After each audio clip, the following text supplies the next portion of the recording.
Now, from WYDC TV, this is Big Fox News at 10.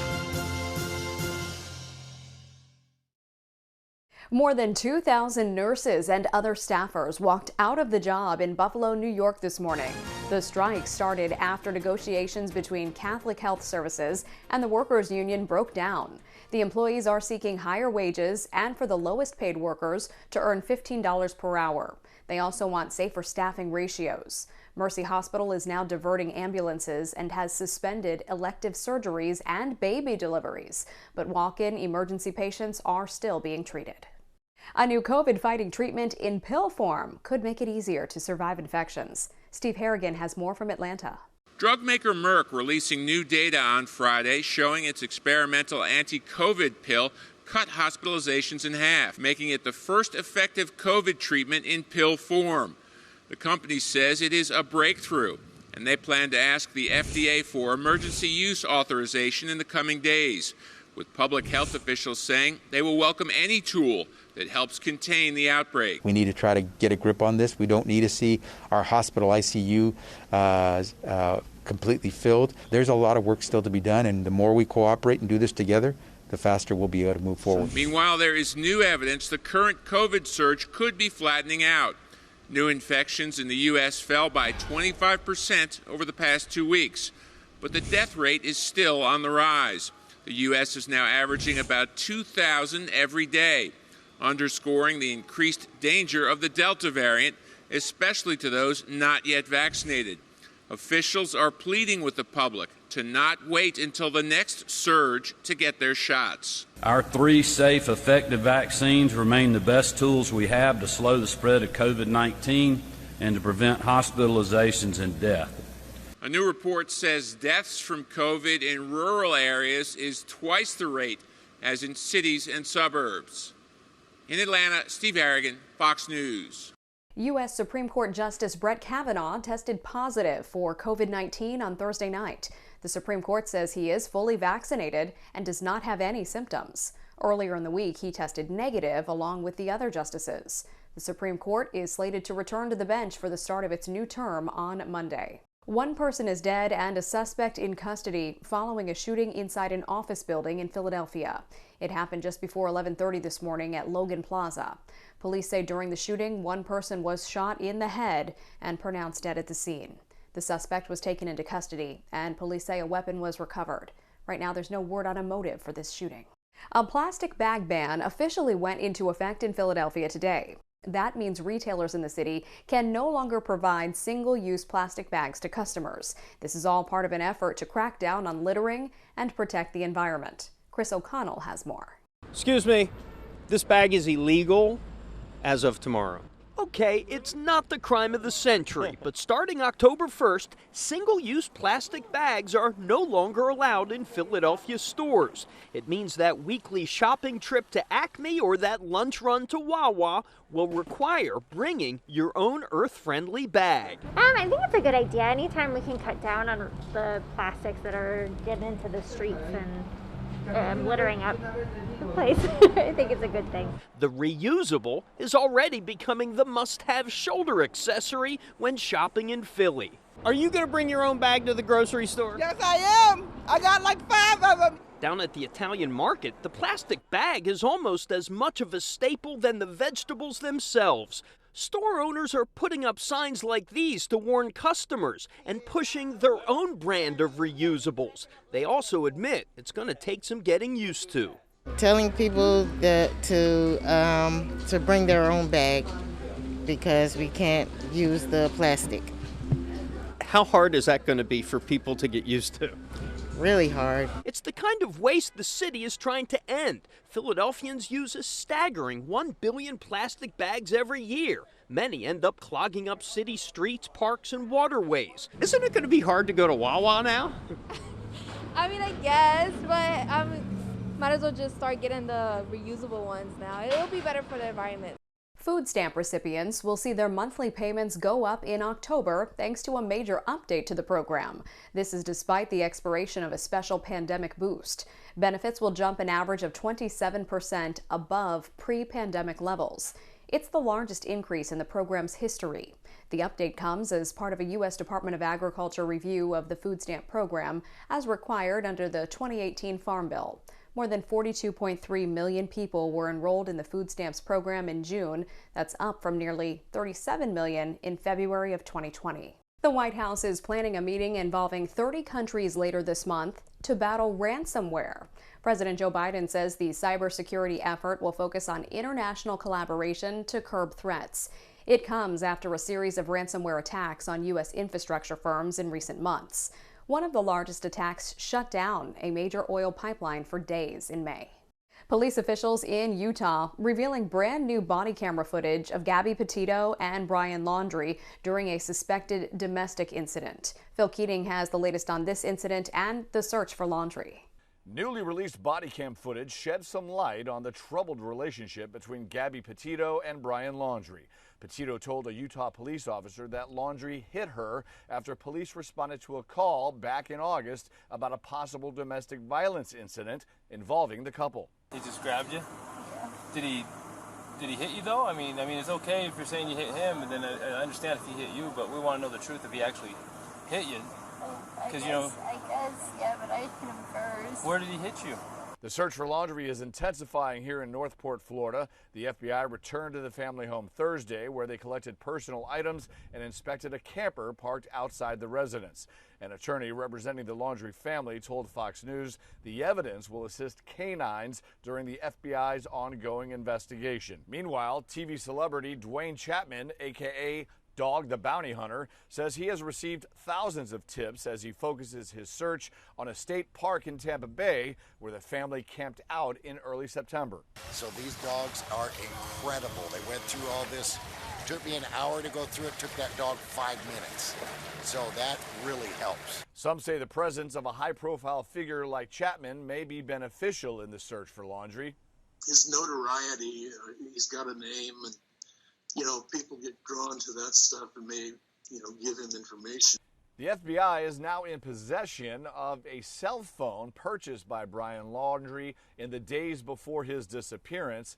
Laundrie's attorney says this was not a burner phone that are untraceable, but one registered with AT&T.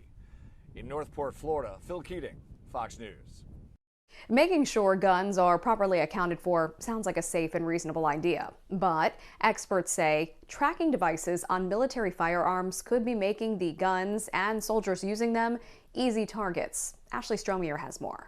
The military's use of tracking technology on its guns could be putting our soldiers in danger. That's according to new findings from the Associated Press, which says radio frequency identification, or RFIDs, on some firearms can be used by enemies to locate U.S. troops during a battle. Currently, the Army and Air Force are using RFIDs to help prevent guns from being lost or stolen. Officials say the technology also saves soldiers thousands of hours when it comes to taking inventory. Trying to count things and label it by serial number. You can overlook something. But while running several tests, cyber experts found RFID scanners can pick up the location of guns out in the field across various distances. Once you have the tag number, you can now track that tag wherever it goes.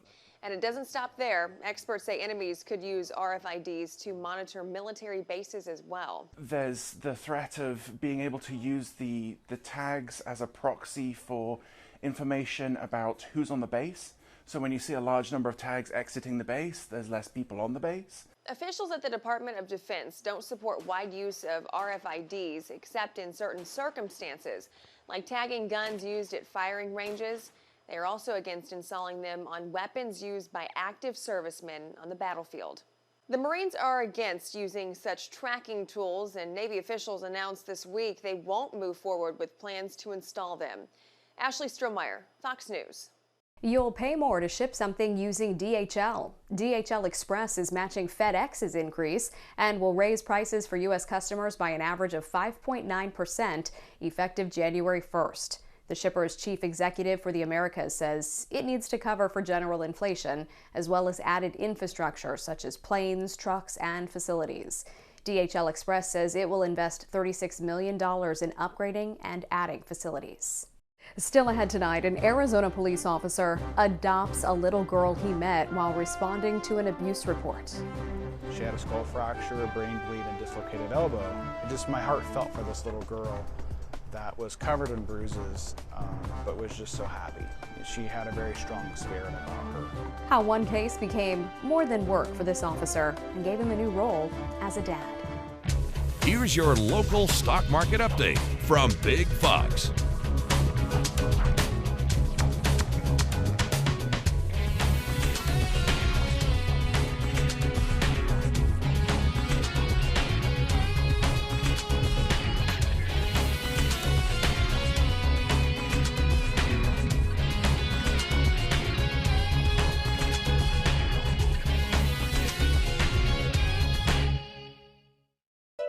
Now, your Twin Tiers forecast from Big Fox. Tonight's Big Fox forecast is brought to you by William Mattar. Good evening, everyone. It was a beautiful day today with lots of sunshine and temperatures warmed up into the 60s. Tomorrow is going to be even warmer, but we are going to start off with a little bit of fog, but that will burn out, and we are expecting those clouds to decrease during the day. Sunshine wins out by the afternoon. But again, it is going to be warmer this weekend, but expect rain chances to increase by early next week. We'll talk about that in just a little bit. But tomorrow morning, if you wake up early enough, from about 5 o'clock to 7 o'clock, I'm expecting very foggy conditions as temperatures and dew points will be very close to each other. Not only that, we do have a little bit warmer air moving over that cooler ground, and so we could have a little bit of fog close to the ground as we head into your Saturday morning. But then sunshine by 8 o'clock with a temperature reading around 52 degrees. Temperature otherwise are a little bit warmer today than they were yesterday. It was quite chilly yesterday with those overcast skies, but of course the sunshine helped to warm things up, and we are expecting this warming trend to continue into the weekend. We have a high pressure system that was now situated in the Atlantic. It will continue to bring those southerly winds, warmer winds, and so we are expecting temperatures to be about 10 degrees warmer on Saturday with some sunshine. We are expecting a beautiful day tomorrow, so it's going to be a great day to do anything outside. It may be a little bit chilly in the morning, temperatures around 73 degrees by lunchtime, and then in the late afternoon around 72 degrees. So a great day to do anything outside, but that's not going to be the situation by the end of the weekend. In fact, we have a very slow moving system that will just hang out to our west, and it will just creep ever so slightly to the east over the weekend, and that's going to keep the rain chances going from Sunday through the early part of next week. So let's take a look at our future radar, where we're finding showers well to our north, but that will start to move to the south and right over the Twin Tiers as we make our way into your Sunday. So again, clear conditions on Saturday, but moving into Sunday, there will be some moderate to heavy rain possible in some of our hometowns, and it's going to be off and on rain during the day on Sunday and also on Monday, and there could be a few thunderstorms that could bring some downpours as well. Tonight, though, we are expecting dry conditions, some patchy fog, temperatures dropping down to around 45 degrees, so it's going to be a chilly start to the day tomorrow, but by the afternoon, we do warm up into the upper 70s, and those clouds will continue to decrease during the day. A little bit cooler conditions because of the rain and the cloud cover on Sunday and Monday, highs around 73 degrees. Sunshine returns by the middle of the week, and then cooler air on Thursday and Friday. But we have another system that will come through, and it's going to bring the shower activity back by the end of the week. A group of strangers helped save a man who was tossed off of a capsized boat into the cold waters off Winthrop, Massachusetts on Thursday. Justin Doherty has the story. Sky 7 capturing a man wheeled away from the water in Winthrop just moments before he was rescued from a sinking boat. He was out almost into the Boston Harbor, the shipping channel. The harbor master says the man's boat capsized about a half-mile from shore. He was pulled from the water with just minutes, if not seconds, to spare. His life jacket was saturated. So it's pretty heavy, full of water, so he wasn't going to last much longer there. The man telling the harbor master he had been in the chilly and choppy waters for about 35 minutes after his boat rolled over. Thankfully, a group of Good Samaritans in another boat were nearby. They were able to pull the man from the water even before rescue crews arrived. Another vessel had pulled up. I call them Good Samaritans because these guys, stopped right away and pulled him on board. They had a blanket they put around him. The man was shivering when they got to him, and he was rushed ashore, taken to the hospital to be treated for hypothermia. The rough waters likely causing his 18-foot boat to capsize. It was very choppy out there today. There were some nice 3 to 4 foot rollers in the area. But the harbor master says if not for those Good Samaritans, this rescue mission could have turned into a recovery. The water is so cold and the wind out there is very choppy. Hunting season is upon us, but for some, getting to a duck blind or a deer stand can be a challenge.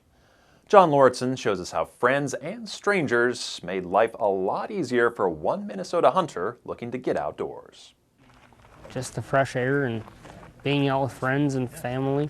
Doesn't matter what kind of hunting it is, Lance Tebben is all in. Born with cerebral palsy, he quickly developed a love for the outdoors.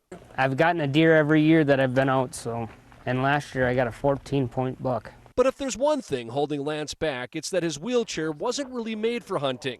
Guides push him across all kinds of rough terrain. Just trying to pull Lance across in this chair here, it was just really hard. And this is why we said, hey, let's try and do something for the kid, So they did. A fundraiser to raise money for an all-terrain powered wheelchair took off faster than anyone could have imagined. In a short amount of time, people from across the area donated more than $13,000. And on Thursday morning... Should we get that chair out? Yes! Okay, here we go. Lance finally got his new ride. Awesome. He was smile from ear to ear. I'm thankful to all the people that donated and businesses and everything. Thanks for making this happen for him. And here we are today, delivering a chair to Lance, all based off of just a dream. Well, this is 100% off-road. There's not much that's going to stop it. His new chair runs almost like a snowmobile. On Saturday, Lance will take it on its first hunting trip when he takes part in a deer hunt for people with disabilities. Now it'll be the guide's turn to try and keep up with Lance. I was so happy when I heard that they were getting one of these for me, so it's pretty awesome. It makes me feel like I'm very important. I couldn't stop smiling and I still can't stop smiling. Los Angeles is on track to return beachfront property to a black family after seizing it decades ago. A California law is paving the way for it to happen. Amy Johnson has the story. We stand here today ready to transfer this property back to the rightful owners. And with the swipe of a pen, Governor Newsom did just that as he signed Senate Bill 796 and handed the document to Anthony Bruce, the great-great-grandson of Willa and Charles Bruce, who bought the property in 1912 for a little more than $1,200. Who am I? O sovereign Lord. Anthony read a prayer at the historic ceremony. The Bruces have found mercy in the unfailing love of Jesus Christ, and may his name be honored forever by my family. The Bruce family ran a resort on the beachfront property for black people who were forbidden to use other parts of the beach. They endured tormenting, and eventually the land was taken from them under the guise of eminent domain. When LA County Supervisor Janice Hahn realized the county owned the land, she began working with state lawmakers to return it to the family. We stand here in a city that is still yet to apologize for the wrongs of the council in 1924. Today, they did receive an apology. Well, as Governor of California, let me do what apparently Manhattan Beach is unwilling to do, and I want to apologize to the Bruce family for the injustice that was done to them a century ago. You're about to meet a dog with a truly amazing story. This guy survived a plane crash that killed one person and injured another on September 22nd. Rescuers saw him, but he ran off before they could capture him. 3 days later, they returned to the site and saw him lying next to the wreckage. This time, they were able to lure the parched pooch with water and to capture him. Rescuers say he was in remarkably good shape for a dog that had been in the wilderness for several days. They were able to locate his family nearby and reunite them. Now to a touching story out of Arizona. Law enforcement deals with difficult cases all the time. It's part of the job. But one case became more personal to a police officer. In fact, it turned him into a dad. Adrian Broaddus has the story. It's 86 days till Christmas. Signs of Christmas. I keep my tree up all year round in my office. Decorate Lieutenant Brian Zach's office. I have a countdown for Christmas, the day after Christmas, all year until the next Christmas. When we were working detectives at the same time, he would start playing Christmas music pretty much around April, May-ish. But Zach knows. Yeah, just let her know that the detective lieutenant will be calling her. Presents aren't always perfectly wrapped under the tree. 26 for code 4. I copy that. Your code 4, 1440. Zach met one of life's greatest gifts during a welfare check 4 years ago in Kingman, Arizona. She had a skull fracture, a brain bleed, and dislocated elbow. My heart felt for this little girl that was covered in bruises, but was just so happy. She had a very strong spirit about her. She was 2-year-old Kyla, a child abuse victim in need of a new home. The question that changed our life forever was, would you actually consider being a placement for Kyla? And I immediately said yes. But the short-term solution became permanent. Daddy! That's Kyla running toward the arms of Lieutenant Zach, now her adoptive father. We played it week by week, month by month, court date by court date, not knowing how long we would really have her. The family started creating memories. We took her to Disneyland the first year, loved it. Then finally adoption, 4 years after the initial call that led him to Kyla. It was a little awestruck when he did that, as I never really heard of any of our officers or any other officers in our area doing that. When it finally came down to the adoption, it was awesome. It was like, wow, like, holy C word is actually happening. She's just so loving that God sent her to me for a reason, and I'm very thankful for it. He says fostering is in his future. Kyla is now soaring and loves Christmas like her dad. She's had a place in my heart since the night I met her. We want to leave you with a smile tonight. Friday marks 50 years since Florida's Walt Disney World opened. Now, plenty has changed since then. Back then, the Magic Kingdom was the only park, and the iconic roller coaster Space Mountain wouldn't come until 4 years later. These days, the Disney compound includes Epcot, Hollywood Studios, the Animal Kingdom, plus water parks Typhoon Lagoon and Blizzard Beach. There are also several resorts on the property. Disney World was not the company's first park. It opened 16 years after Disneyland opened in California. Disney now has theme parks in Europe and Asia as well. Have a wonderful evening. Maybe make a wish upon a star. And we'll see you Monday.